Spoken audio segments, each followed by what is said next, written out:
دوستان عزیز، قرآن عظیم الشأن کتابی است که بیشتر از 1000 سال این جانب مفسران و متفکران و فیلسوفان و جامعه شناسان و روانشناسان از بحر پرگوهر آن همه روزه در موضوع انسان، در موضوع اخلاق، در موضوع قانون، درباره همه کائنات، همه موجودات علم و هدایت ها و سر و ارشادات استنباط و استخراج میکنند و همیشه این بحر پرگوهر برای آنان معنای تازه، سری دیگری، هدایت دیگری میبخشد.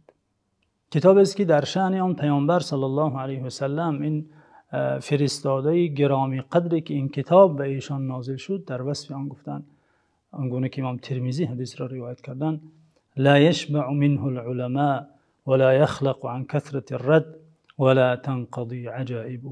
کتاب است که عالمان و دانشمندان تشنه علم و حکمت از آن سیر نمیشوند. کتاب است که از تکرار زیاد کهنه و افسرده نمیگردد.